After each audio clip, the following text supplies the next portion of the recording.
去就回，不必。不要出手啊！老夫这次收获颇丰，天下第一人，老夫要去闭关参悟。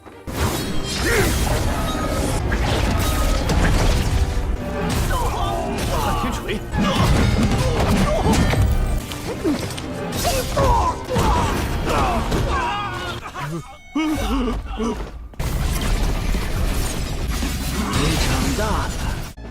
Halo guys, balik lagi bersama Mimin from Zero. Di video kali ini Mimin bakalan kembali melanjutkan alur cerita Donghua berjudul My Sectarian Members Are Spies bagian 47 ya. Seperti biasa, sebelum masuk ke rekap ceritanya, buat kalian yang menonton video ini tapi belum subscribe, tolong di subscribe dulu ya guys. Dan jangan lupa nyalain lonceng biar nggak ketinggalan update terbaru dari channel From Zero. Playlist untuk Donghua ini juga udah tersedia bagi kalian yang baru aja bergabung dan belum nonton episode sebelumnya ya. Ya udah deh, nggak usah berlama-lama lagi, langsung saja kita ke rekap ceritanya guys.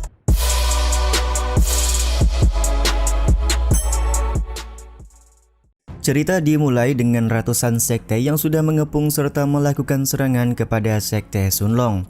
Han Zuang dan rekan-rekannya meminta Chen Ning untuk tetap tenang karena mereka yang akan menghabisi ratusan sekte yang datang menyerang.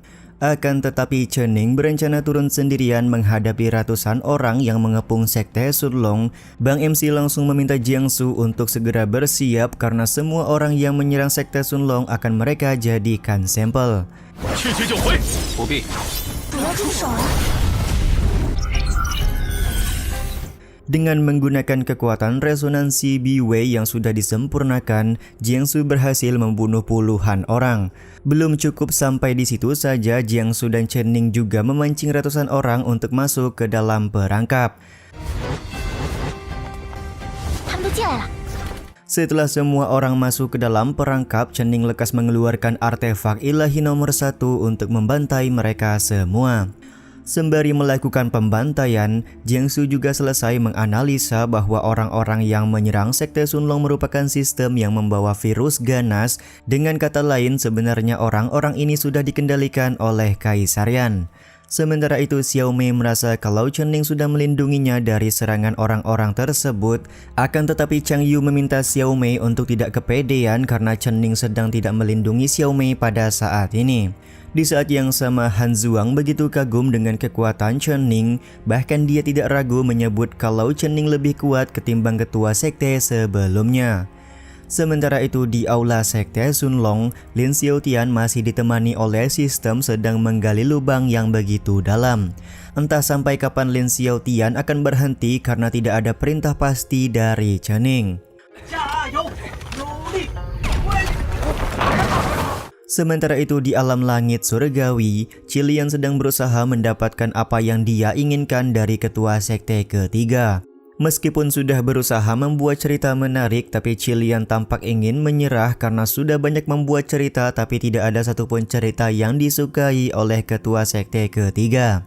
Tiba-tiba saja retakan-retakan teleportasi muncul di alam langit surgawi. Qilian pun lekas mengambil kesempatan ini untuk segera keluar. 这里不是密集城山，有他了。 Baru saja keluar dari alam langit surgawi, Qilian langsung mendapatkan laporan dari anak buahnya kalau ratusan sekte sudah menyerang sekte Sunlong, tapi ratusan orang ini sedang dibasmi oleh ketua sekte Chen Ning. Di saat yang sama, salah seorang anak buah Qilian bertanya kenapa baru setengah hari berlalu, tapi Qilian sudah keluar dari alam langit surgawi. Karena tidak ingin kehilangan muka, Qilian pun berbohong kalau dia sudah mendapatkan pencerahan jadi tidak perlu berlama-lama di alam langit surgawi. Selain itu, Qilian akan melanjutkan meditasinya, jadi dia akan memberikan beberapa tugas kepada anak buahnya, yaitu mencari informasi gosip atau rumor tentang ketua sekte yang pernah memimpin sekte Sunlong. 老夫这次收获颇丰，天下第一人，老夫要去闭关参悟。 Keesokan harinya utusan dari dinasti Api Agung sudah datang ke sekte Sunlong. Chen Ning berniat menggunakan kesempatan ini untuk mempermalukan dinasti Api Agung. Utusan dari dinasti Api Agung memberikan ancaman bahwa ratusan sekte akan mengepung sekte Sunlong lagi karena Chen Ning sudah membantai anggota mereka. Tapi seketika Chen Ning langsung mengeluarkan semua orang yang sudah dia bantai kemarin karena mereka sudah dikendalikan oleh sistem. Jiangsu dengan kemampuannya sudah membuat orang-orang ini menjadi patuh kepada Chen Ning. Tentu saja hal ini membuat utusan dari dinasti Api Agung kaget karena dia tidak menyangka orang-orang ini bisa hidup kembali setelah terbunuh oleh Chen Ning. Di saat yang sama, Jiangsu memberitahukan bahwa dia belum bisa mengontrol semua orang karena orang-orang yang mereka kalahkan kemarin terlalu banyak. Chen Ning lekas meminta utusan dinasti Api Agung untuk segera pulang dan memberitahukan kepada Kaisar Yan untuk mencuci muka terlebih dahulu sebelum memulai peperangan melawan Sekte Sunlong. Sementara itu di sebuah hutan, ternyata Sun Yu masih hidup dan pada saat ini sedang ditangani oleh tetua pengawal dari Chang Yu. Tetua pengawal tidak segan untuk memberikan pelajaran kepada Sun Yu karena dia merupakan dalang utama yang membuat Chang Yu menjadi penyamar di Sekte Sunlong dan meninggalkan dinasti Api Agung.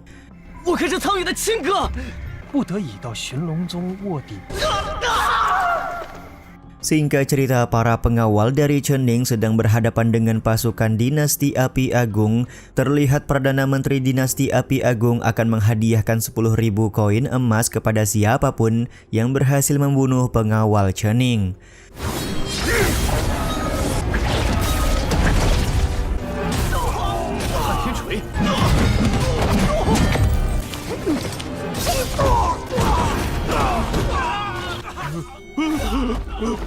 Tidak butuh waktu lama, para pengawal Chen Ning berhasil mengatasi ratusan pasukan dinasti Api Agung. Perdana Menteri juga langsung ketakutan karena semua pasukannya sudah mati.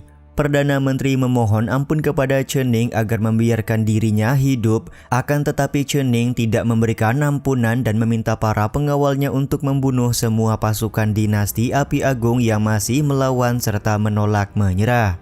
Beberapa saat kemudian, Jiangsu menemukan jejak artefak ilahi yang berada di dalam istana. Dia pun membuat asumsi pasti artefak ilahi sekarang berada di tubuh dari Kaisar Yan. Tiba-tiba saja Chen Ning berhenti berjalan karena dia merasa sedikit khawatir.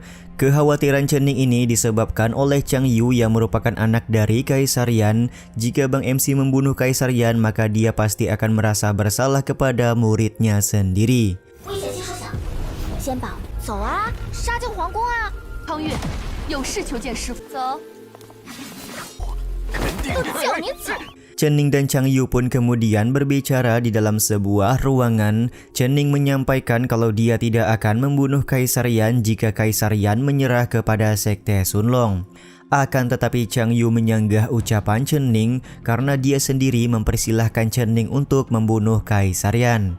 Chang Yu kemudian mengeluarkan Sun Yu yang berhasil ditangkap oleh tetua pengawal sebelumnya. Chang Yu juga memberikan fakta kalau Sun Yu adalah orang yang sudah membunuh ibunya. Sun Yu pun mencoba untuk mencari alasan kalau pembunuhan kepada ibu Chang Yu adalah perintah dari Kaisar Yan. Jadi dia terpaksa memerintahkan Chang Yu untuk pergi ke Sekte Sunlong sebagai penyamar. Akan tetapi semua penjelasan Sun Yu tidak membuat Chang Yu berbelas kasih. Dia pun langsung membunuh Sun Yu di hadapan Chen Ning sembari meminta Bang MC untuk membalaskan dendam kepada Kaisar Yan atas kematian ibunya dan juga klan Wangsu yang dimusnahkan oleh Kaisar Yan. Karena Chen Ning merasa kalau Chang Yu sudah merasakan hal yang begitu menyakitkan, maka dia meminta Chang Yu untuk tetap berada di Sekte Sunlong karena Sekte Sunlong sudah menjadi rumahnya sendiri. 你竟然一点儿没察觉！ 我的家人。 Beberapa saat kemudian, mereka berdua pergi ke aula istana dinasti Api Agung untuk menemui Kaisar Yan. Di saat yang sama terjadi perdebatan antara Han Zhuang dan Xiao Mei mengenai kenapa Chen Ning berani untuk menyerang Kaisar Yan, padahal Kaisar Yan merupakan ayah dari Chang Yu. Beruntung di sini Yu Yi meminta Xiao Mei untuk tenang karena Chen Ning memberikan bantuan kepada Chang Yu pasti karena Chang Yu pernah mendapatkan ancaman dari Kaisar Yan. Jadi Yu Yi pun mempertanyakan apakah Xiao Mei tidak pernah mendapatkan ancaman dari klan iblis yang membuat Xiao Mei tidak mengerti bagaimana perasaan dari Chang Yu. 就是说我没用。小姐姐倒也不必生气，你是我陈宁的人。 Xiao Mei kemudian menghayal kalau Chen Ning memberikan pertolongan dari orang-orang klan iblis yang sudah mengancamnya. Situasi ini pun membuat Han Zhuang merasa heran kenapa Xiao Mei bisa bersikap sebegitunya kepada ketua sekte. Sementara itu di aula dinasti Api Agung, tanpa banyak cincong Chen Ning langsung melakukan serangan kepada Kaisar Yan. Tapi Kaisar Yan menggunakan formasi teleportasi yang membawa Chen Ning ke dalam dunia sistem.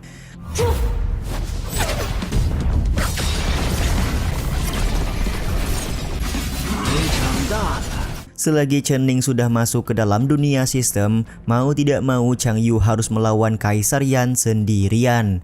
Kaisar Yan kali ini tidak akan memberikan toleransi lagi kepada Chang Yu dan akan memusnahkan seluruh garis keturunan dari klan Wangsu. Sementara itu di dalam dunia sistem ada sebuah artefak ilahi yang berniat melakukan serangan kepada Chen Ning. Scene ini juga sekaligus menutup episode kali ini ya guys. Ya udah deh, sampai di sini dulu aja video kali ini. Mohon maaf jika masih banyak kekurangan dan kesalahan dalam penyampaian kata-kata ya. Terima kasih untuk kalian yang udah pada nonton dan jangan lupa subscribe serta nyalain loncengnya ya guys. Mimin selaku penulis narasi, tukang voice over dan tukang edit video pamit undur diri. Salam hangat, see you in the next video. Bye bye guys, see you next week.